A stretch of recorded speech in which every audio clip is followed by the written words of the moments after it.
사는 게 너무 팍팍하면 다음 세대를 또 이제 재생산해야 되는 그런 생각까지 미치지 못할 수도 있고 생각을 해도 실현하지 못할 수도 있잖아요. 그렇죠. 근데 인간만 그런 게 아닙니다. 이 예쁜 꼬마 선충도 똑같습니다. 사는 게 팍팍해지면요 벌레도 출산을 포기해요. 존버합니다. 인사할 시간도 많습니다. 여러분의 시간을 낭비해드릴 느리지만 쿨한 과학 랩미트입니다. 반갑습니다, 교수님들. 반갑습니다. 성균관대학교 이대한 교수님인데 얼마 전에 또 책도 내셨거든요. 네. 제목은 인간은 왜 인간이고 초파리는 왜 초파리인가. 사실 이 네. 책이 청소년 우수 청소년 교양도서, 네. 교양도서에 선정이 됐었어요. 하지만 오늘은 예쁜 꼬마 선충 얘기 초파리는 다음에 불러주시면 네, 오늘 제목입니다. 예쁜 꼬마 선충의 달콤한 속삭임. 제가 이대한 교수님에게 이 주제를 조금 얘기를 해달라 부탁을 드린 계기가 있어요. 선충도 사투리 쓴다. 한국과 미국 연구진 종별 페로몬 차이 규명. 그래서 요 기사를 보고 원래는 저와 그 외계 생명체에 대한 얘기를 하려고 했는데 너무 재밌는 거예요. 그리고 무슨 얘기를 어떻게 나누는 걸까? 궁금합니다. 그 이야기를 한번 들어보도록 하겠습니다. 예쁜 꼬마 선충 이야기를 본격적으로 하기 전에 네. 사실은 우주 이야기를 많이 하니까 지난주에 또 그렇죠. 제임스 웹 방송도 하셨고 근데 이 시엘레강스 예쁜 꼬마 선충이 이제 우주에 다녀온 아주 특별한 벌레입니다. 네. 우리가 우주에 다녀온 사람을 뭐라고 하죠? 우주인. 시엘레강스 예쁜 꼬마 선충은 우주에 다녀온 벌레라서 정말로 우주충입니다. 근데 저 이런 거 선발 기준이 있나요? 사실은 제일 키우기가 쉬운 우주정거장에 데려가서 실제로 실험을 한 거거든요. 네. 뭐 예를 들면 초파리 같은 애들은 훨씬 키우기 힘들겠죠. 얘네들 날아다녀야 되고 날아다니고. 하는데 그리고 왜 그러면 다른 뭐 효모나 대장균이나 그러니까. 다른 게 아니라 왜 얘를 데리고 예쁜 꼬마 선충이냐? 얘는 그런 그 박테리아나 다른 미생물보다는 나름대로 세포도 몇백 개나 되는 그리고 인간이랑 유전자도 아주 많이 공유하고 있는 뒤에서 자세하게 얘기하겠지만 그래서 얘를 왜 데려갔냐면 인간이 우주 조건에서 오래 있을 때 도대체 어떤 생체 변화를 일으킬까 그 연구를 하는 이제 모델로서 이제 이 예쁜 꼬마 선충 우주충으로 선발이 된 겁니다. 특히 근육이 어떻게 되는가 그런 것들이 어떻게 되는지를 테스트하는 보시면 저기 한국 국기도 들어가 있잖아요. 한국 그러네요. 그렇다. 이 프로젝트에서 함께 연구하는 공동 연구진 한국 연세대 이진일 교수 연구팀이 들어가 있습니다. 우주충은 처음 들어봤습니다. 진짜로. 특별한 벌레라는 것을 제가 또 한번 강조하기 위해서 이제 보여드렸는데요. 그 예쁜 꼬마 선충을 연구하는 사람들이 전 세계에 최소한 10,000명은 될 거예요. 그 2년에 한 번씩 전 세계 예쁜 꼬마 선충을 연구하는 사람들이 다 모인 학회가 있어요. 보통 LA에서 모여요. 한 1,500명에서 2,000명 정도 모여요. 많이 먹는 학회에 오는 사람만 엄청나게 많은 사람들이 연구를 하고 있죠. 이런 생명체를 연구를 하는 분은 생명체 단위로 학회가 열리나요? 초파리 학회. 초파리 학회 뭐 있죠. 예. 10월에 유럽 초파리 학회를 갑니다. 그건 2년에 한 번씩 열려요. 초파리 학회는 너무 커가지고 유럽에 큰 한 덩어리가 모이고 미국 쪽에 한 덩어리가 모일 정도로 학교는 또 크구나. 한국 초파리 학회는 제가 여름에 얼마 전에 갔다 왔고 겨울에 한국 선충 학회는 매년 열립니다. 와. 저기 그 예쁜 꼬마 선충 옆에 이제 공식 종명이 적혀 있는데 뭐 앞에 시노랍다이티스 저거는 이제 속명이고 뒤에 엘레강스가 있잖아요. 네. 엘레간트 우아한 우아하다. 이라는 뜻입니다. 그래서 사실은 저희 이제 지도 교수님이신 서울대 이준호 교수님이 장명안에 참여를 하셨었는데 여러 가지 이야기 안건들이 나왔고 예를 들면 네. 우아벌레를 고려하기도 했었는데 우아벌레? 우아벌레. 네, 근데 약간 좀 예쁜 꼬마 선충이 더 깜찍하고 네. 이렇게 더 이렇게 매력적인 이름이잖아요. 그래서 요즘은 다 줄여 부르니까 예꼬선 이렇게 많이 하더라고요. 예뻐서. 네, 근데 얘가 왜 엘레강스하다는 종명이 됐냐면 얘가 기어가는 모양이 완벽한 사인 곡선이에요. 막 이렇게 가는 게 아니라 이렇게 우아하게 정말 그 지나간 궤적을 보면 완벽한 사인 곡선입니다. 네.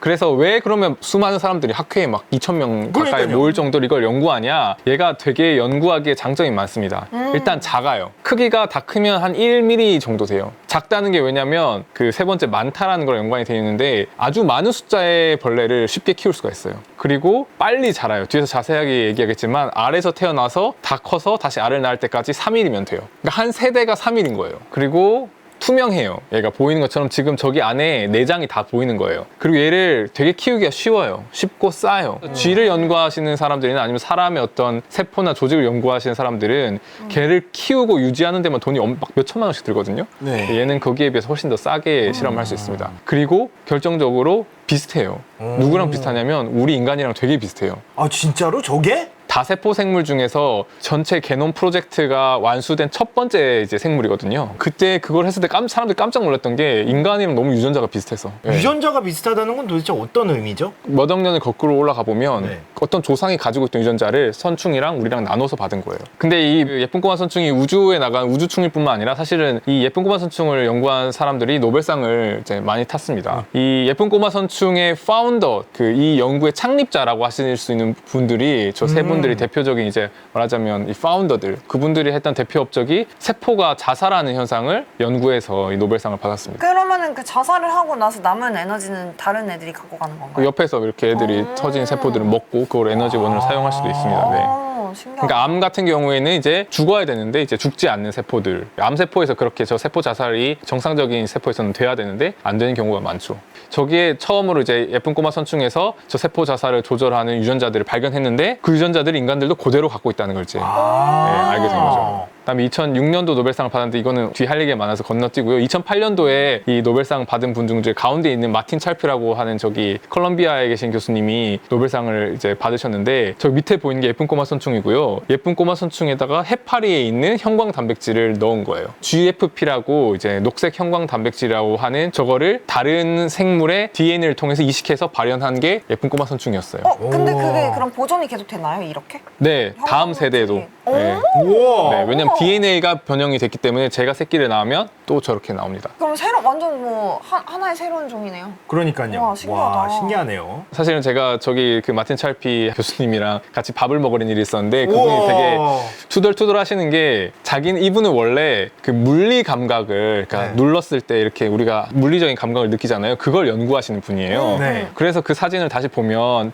저기 반짝반짝하는 저기 세포들이 네. 신경세포들이에요. 촉감을 느끼는 신경세포들에 해서 형광 단백질을 나오게 해준 거거든요. 도구로서 이거를 했을 뿐인데. 했는데 노벨상을 받은 거예요. 우와. 아무도 자기의 본업에는 관심을 안 가지고 맨날 형광 단백질 얘기만 해달라고 해서 되게 싫어하셨습니다. 하지만 노벨상인 걸? 그렇죠. 예.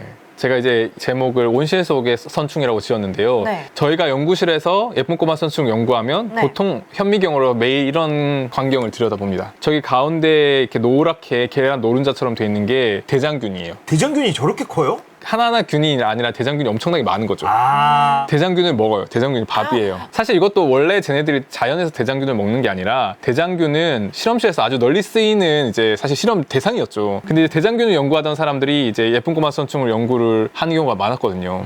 그러니까 얘 뭘 먹여야 되는데 뭘 먹이지? 아, 우리 냉장고에 대장균 있으니까 얘 먹여보자. 이거 잘 먹고 잘 사네? 이렇게 된 거예요. 대장균을 먹는 걸 보면서 네. 알 수 있는 정보가 뭐가 있을까요? 그냥 밥을 먹이는 거지. 일단 살려야 되니까. 일단 얘네는 먹이는 그러니까 유지하기 위한 수단으로 대장균을 먹이는 거고 근데 또 그거 가지고 말씀하신 거 되게 좋은 질문인데 대장균의 유전자를 막 바꾸면 예쁜 꼬마 선충이 더 오래 살기도 해요. 제가 왜 제목을 온실 속에 우리 화초라고 하는 것처럼 굉장히 예쁜 꼬마 선충들이 살기 좋은 환경을 저희가 만들어주는 거예요. 자연에는 예쁜 꼬마 선충을 잡아먹는 곰팡이가 있어요. 그 곰팡이가 이렇게 트랩을 만들었어요. 예쁜 꼬마 선충이 지나가면 얘를 탁 이렇게 트랩으로 우와. 잡아서 그 다음에 몸을 녹여서 먹어요. 그리고 진짜로? 진드기들은요 국수처럼 빨아먹어요. 왜 사람도 왜 너무 깨끗하고 정말 완벽한 환경에서는 자라면 취약해진다는 그런 설이 있잖아요. 이 친구들도 그런가요? 되게 예리한 질문인데요. 진짜. 난 전혀 그런 거에 대한 생각도 못했는데 와. 약간의 스트레스가 오히려 수명 같은 걸 늘리고 더 건강하게 만들어준다는 게 예쁜 꼬마 선충 연구에서 많이 나와요. 야생에서 온 거친 박테리아들 주면 보통은 예쁜 꼬마 선충이 더 빨리 잘 자라요. 이 예쁜 꼬마 선충을 사람들이 연구할 때는 아까도 우주로 데려간 거랑 마찬가지로 궁극적으로는 우리 인간의 몸과 이런 생명 현상 혹은 인간을 포함한 모든 이제 생물들의 생명 현상을 이제 하나의 모델로 연구하기 위해서 데려오고 온 것이거든요. 그러니까 얘를 온실 속에서 키우면서 우리가 원하는 실험을 계속 했던 거예요. 얘가 어디에서 오내고 원래 어떻게 살았는지에 대해서 관심이 없었어요. 1960년대부터 본격적으로 연구가 됐는데 거의 한 3, 40년 동안은 자연에서 얘가 어디서 뭐하고 사는지 몰랐어요. 네. 그래서 예쁜 꼬마 선충들은 이렇게 저기 커다란 이제 다 큰 성충이 될 때까지 3일 정도면 걸립니다. 온도에 따라서 조금 다르긴 해요. 성충 한 마리가 알을 한 300개까지 낳아요. 인간의 경우에는 이제 정자의 숫자가 난자의 숫자보다 훨씬 많잖아요. 네. 예쁜 꼬마 선충은 거꾸로예요. 자웅동체입니다. 정자와 난자가 같이 같이 들어있어요. 있어요. 난자 숫자가 더 많아요. 난자 숫자가 한 1000개 정도 되고 정자가 한 300개 정도 되는 거예요. 그러면은 네. 그 성별 자체가 없는 거예요? 자웅동체가 있고 그다음에 수컷이 있습니다. 그래서 자웅동체는 혼자서도 알을 낳을 수 있고 수컷이랑 짝짓기를 하면 자웅동체에는 정자가 적기 때문에 수컷이랑 있으면 더 많이 새끼를 낳을 수가 있어요. 아, 그리고 수컷이 생산하는 정자가 자웅동체가 자기 몸에 생산하는 정자보다 더 세요. 교배를 시키면 수컷의 정자가 원래 자웅동체 안에 있던 정자를 밀어내고 얘가 이제 얘가. 수정을 해요. 그런데 이제 야생이 원래 얘네들 꼬마선충이 실험실에서 태어난 건 아니잖아요. 도대체 얘네들 어떤 환경에서 살았을까를 궁금해한 사람들이 있었어요. 사실은 그 연구를 되게 많이 하신 분이 저기 앞에 A 사진에서 저기 멀리 있는 분 중 한 분이 이제 네. 프랑스 파리에서 있는 마리안 펠릭스라고 하는 아주 제가 좋아하는 과학자신데요. 네. 그분이 이제 저렇게 돌아다니면서 예쁜 꼬마선충의 생태학 네. 연구를 많이 하셨어요. 그래서 보면 예쁜 꼬마선충들이 썩은 과일이나 썩은 줄기 같은 식물의 썩은 부분에서 산다라는 것을 이제 확인하신 거예요. 왜냐하면 썩는다는 건 미생물이 미생물이 번식한다는 거잖아요. 그렇죠. 그러니까 거기에서 번식하는 미생물을 먹고 시엘랑스는 사는 거예요. 아, 걔네는 그러니까 과일이나 그런 걸 자체를 흡수하는 게 아니라 거기에 있는 미생물을. 네, 맞습니다. 네. 아, 저도 채집을 하러 한국에서도 다녔고 오. 사실 오늘은 제가 갔던 이제 채집 장소 중에 가장 특별했던 장소. 제목 봐. 하와이. 왜 하와이에 갔을까? 그러니까. 하와이에 제가 이제 2017년에 제가 미국에서 이제 그 노스웨스턴에서 연구를 하고 있을 때 그 네. 같은 연구팀 전체가 네. 이제 채집 여행을 떠났어요. 자료 주시면요. 그래서 제가 하와이는 모든 섬을 무인도 빼고 다 가봤거든요. 오, 네. 하와이가 우리가 생각하면 해변만 있을 것 같지만 그렇죠, 그렇죠. 화산섬이거든요. 맞아요. 그래서 몇천 미터 되는 그 산들이 있어요. 제가 2주 동안 채집을 했는데 바닷가는 한 번도 못 갔어요. 제가 그 슬픔을 네. 너무 잘 알고 있습니다. 아, 제가 잘하시죠. 예, 예. 하와이를 5번을 갔는데 단 한 번도 호놀룰루 와이키키 비치에 가본 적이 그러니까 없어요. 멀리서 보이는 바다가 있지만 나는 그곳에 간 적이 없다. 아. 왜 갈 수가 없었냐? 저희는 예쁜 꼬마 선충 이제 찾으러 갔기 때문인 거죠. 네, 저는 관측을 하러 갔습니다. 그러면은 거의 대부분 이제 떨어진 과일이라던가 네. 이런 것 좀. 그렇죠. 썩은 식물체 밑에 그 썩은 것들이 들어있을 부엽토 같은 것들에서 이제 거기 있는 샘플을 이제 채집해 오는 거죠. 그때 채집할 때 거기에 그때 온도계도 들고 가고 습도계 이런 걸 들고 와서 이제 거기에 환경 정보도 다 기록하고 GPS도 다 기록해서 기록하고. 사진도 다 찍고 한 다음에 이거 그 데이터베이스를 다 모은 거예요. 그래서 저희가 이따가 보여드리겠지만 한 1, 2천 정도의 샘플을 다 채집을 해서 그리고 나서 이제 숙소에 차린 간이 연구실에 이제 샘플들을 가져옵니다. 거기다가 저희 그 학교에서 들고 왔던 대장균이 들어있는 그 파전. 배지 그 샘플들을 부어주고 벌레야 나와라 벌레야 나와라 하고 이제 하루에서 이틀 정도 두는 거예요. 그래서 저기 그 가운데 아래에 있는 저기 위에 다 QR코드로 바코드를 다 박은 거고요. 오. 네, 그래서 그 저희 샘플의 위치 정보랑 이게 다 계속해서 연동되도록 한 것이고 그걸 보면서 오른쪽에 보면 이제 현미경을 들고 가서 이제 저기서 각각의 샘플에서 기어 나온 이제 선충들을 이제 골라냅니다. 오른쪽 제일 위에 사진 보시면 선충들이 있어요. 아주 자세히 보면. 그래서 저희가 사실은 신종도 찾았거든요. 오! 거기서 이제 새로운 예쁜 꼬마 선충의 친척종을 찾았는데 그래서 그 하와이의 이런 그 감사를 표하는 의미에서 하와이어로 그 종 이름을 지었어요. 오위위라고 하는. 오위위. 저도 정확히 그 뜻은 기억이 안 나지만 저희가 찾은 신종도 있습니다. 근데 왜 하와이로 갔을까? 지금 소개해드린 논문은 제가 쓴 논문인데요. 위에는 세계 지도가 있고요. 그 세계 지도의 각각의 점들은 예쁜 꼬마 선충이 발견된 위치예요. 그 다음에 거기에 있는 동그라미의 크기는 네. 얼만큼 DNA에 변이가 많은가요? 그 밑에 거를 보면 더 잘 이해할 수 있는데 저거는 저희가 채집한 것과 다른 분들이 채집했던 예쁜 꼬마 선충들의 족보를 그린 거예요. 계보를. 오. 지금 현재 발견된 애들이기 때문에 조상들은 이제 사실은 다 추론을 한 거죠. 네. 근데 추론했을 때 각각의 끝, 이 지금의 하나의 그 야생 선충이라고 한다면 선의 길이가 길수록 아주 옛날에 갈라졌다고 볼 수 있는 거예요. 가지가 막 갑자기 엄청 길게 뻗어 있는 애들 있잖아요. 네네네네. 네. 쟤네들 대부분이 하와이에서 발견된 애들이에요. 아. 근데 이게 뭐랑 비슷하냐면요. 인간에게 아프리카와 비슷합니다. 아프리카의 어떤 동네에서 발견되는 DNA 차이가 인종 간의 차이보다 더 커요. 왜냐하면 인간이 아프리카에서 왔기 때문이죠. 약간 인간의 아프리카에서 왔을 때 그런 유전적 차이로 비교를 해봤을 때 생물학적으로 하와이가 예쁜 꼬마 선충의 근원이 되는 지점이 될 수도 있지 않을까. 정확히 하와이인지 아니면 태평양에 있는 다른 섬인지 혹은 아직까지 저희가 못 찾은 태평양의 어떠한 숨은 곳인지 모르겠지만 지금까지 발견한 곳 중에서는 하와이가 압도적으로 유전적 다양성이 높아요. 자연적인 돌연변이의 숫자가 하와이를 제외한 나머지 모든 지역에서 발견된 숫자보다 더 많아요. 와. 충종이라고 해야 되나? 인종이 아니니까. 진화라고 하는 건 똑같은 애들을 연구하는 게 아니라 되게 다양한 애들을 연구를 하는 거잖아요. 그런 다양성이 아주 높은 지역이기 때문에 저희가 이제 하와이로 갔던 겁니다. 그래서 이제 실제로 저희가 보면 저기 동그라미들이 많은데 이 2,000개가 넘는 이 샘플들을 이제 채취를 했고 그 중에서 어떤 거는 이제 예쁜 꼬마 선충이 나왔고 어떤 거는 이제 다른 예쁜 꼬마 선충 친척 종들이 나왔습니다. 그래서 그런 걸 가지고 이제 다 같이 분석을 했을 때 그 오른쪽에 보이는 그래프가 뭐냐면 빨간색이 예쁜 꼬마 선충이고 나머지 선충들은 다른 친척 종들이에요. 근데 저기 Y축이 뭐냐면 얘네들이 선충이 잡힌 고도예요. 그 고도에서 예쁜 꼬마 선충이 다른 종들이랑 아주 확연히 차이가 나요. 그 예쁜 꼬마 선충은 한 마리도 500m 이하에선 발견된 적이 없어요. 되게 깊은 산 속에 사는군요. 그래서 저희들도 저거는 예상을 하지 못했고요. 조금 충격적으로 완전히 확 갈라졌으니까 그 예쁜 꼬마 선충이 그 하와이라고 하는 데가 아주 매력적인 곳인 게 이게 따뜻한 그 적도에 가까운 곳에 있지만 산 때문에 온도가 급격하게 변하죠. 온도가 계속해서 낮아지는 거예요. 맞아요. 오렌지색 선충 같은 경우에는 이름이 트로피칼리스예요. 이름부터 약간 열대 느낌이 그렇죠. 나죠. 트로피칼리스. 트로피칼하다는. 그래서 쟤는 열대 지역에서 주로 발견된 선충이에요. 그러니까 네. 쟤네들은 이제 낮은 하와이 해변가에 가까운 곳에 살고 엘레강스는 조금 더 서늘한 곳에 사는 거예요. 실제로 엘레강스는 이때까지 아주 뜨거운 곳에는 잘 발견되지 않고 좀 서늘한 곳에서 발견됐어요. 그래서 고도에 따라서 얘네들 생태계가 좀 나눠져 있는 거죠. 자, 얘네들이 사는 게 그 저희가 실험실에서 키운 대장균 계속해서 주는 조건보다 훨씬 더 팍팍하단 말이에요. 왜냐면 꽃에 살고 있었는데 그 꽃이 다 썩고 나면 미생물도 더 이상 영양분이 없으니까 번식을 못 할 테니까 굶을 거 아니에요. 그렇죠. 근데 이미 개체 수는 많아져 있고 사실은 그게 지금 저희 한국의 상황과 되게 비슷한 것 같아요. 그 왼쪽에 서울에 엄청나게 많은 아파트들인데 그렇죠. 제 아파트는 없죠. 보시면 되게 갑자기 부동산 가격이 폭등하는 그 시기와 출산율이 확 떨어지는 시기가 정확하게 겹칩니다. 사는 게 너무 팍팍하면 다음 세대를 또 이제 재생산해야 되는 그런 생각까지 미치지 못할 수도 있고 생각을 해도 실현하지 못할 수도 있잖아요. 그렇죠. 근데 인간만 그런 게 아닙니다. 이 예쁜 꼬마 선수도 똑같습니다. 사는 게 팍팍해지면요 벌레도 출산을 포기해요. 존버합니다. 아까 보여드렸던 예쁜 꼬마 선충의 한 사리는 이렇게 동그란 그림이었어요. 근데 네. 지금 가운데에 새로운 경로가 생겼어요. 다우어라고 하는 특별한 단계로 들어가요. 지금 다우어란 뜻 자체가 견디다라는 뜻이에요. 이 다우어 유충이 되면요 네.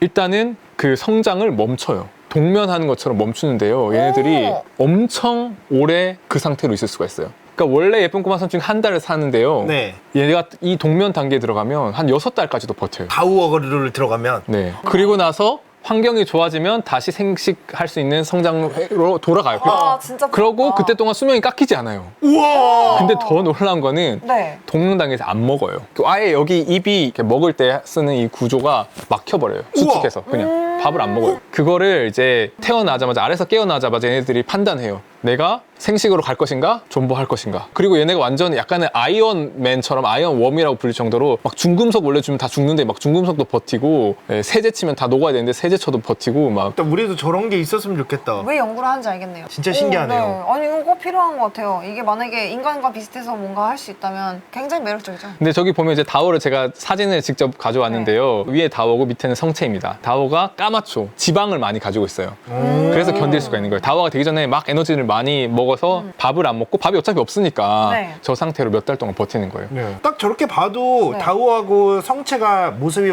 확연히 구분이 되네요. 이게 정말 사실은 예쁜 꼬마 선충의 연구 역사에서 되게 충격적인 논문 중 하나 있는데요. 네. C. 엘레강스 돌연변이가 정상 개체보다 2배를 더 산다. 그러니까 돌연변이가 수명이 2배로 늘어났다는 거예요. 그래서 오른쪽 그 그림을 보면 하얀색 네모로 된 게 야생형 정상 개체의 생존 곡선이에요. 처음에는 100% 다 살아있죠. 시간이 지나면 한 달 정도 지나면 거의 100% 다 죽어요. 그 데프2라고 하는 유전자가 망가진 돌연변이. 데프가 다우어 포메이션의 약자예요. 그러니까 다우어를 만드는 것과 관련된 유전자예요. 쟤는 2배가 넘게 사는 거죠. 왜 충격적이었냐면 유전자 하나의 돌연변이가 수명을 2배로 늘릴 수 있다는 거예요. 그러니까 이게 그 전에 저런 연구를 이제 하겠다고 했던 이제 신시아 캐년 같은 사람들이 이 연구를 한다고 했을 때 주변 사람들이 코웃음 쳤어요. 수명이 얼마나 복잡한 건데 수많은 유전자들이 관련돼 있고 그 환경도 관련돼 있을 건데 유전자 하나하나를 망가뜨려서 수명이 달라지는 애를 찾을 수 있을 것 같아? 라고 했는데 돌연변이 하나가 수명을 2배로 늘려줘 버린 거죠. 오. 근데 저 돌연변이를 어떻게 찾았냐? 다우어가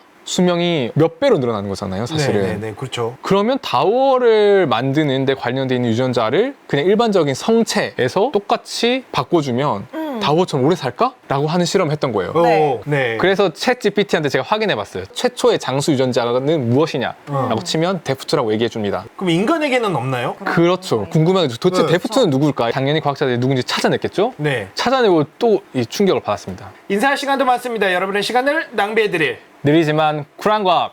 랩미팅이었습니다. 감사합니다, 교수님들. 감사합니다. 감사합니다.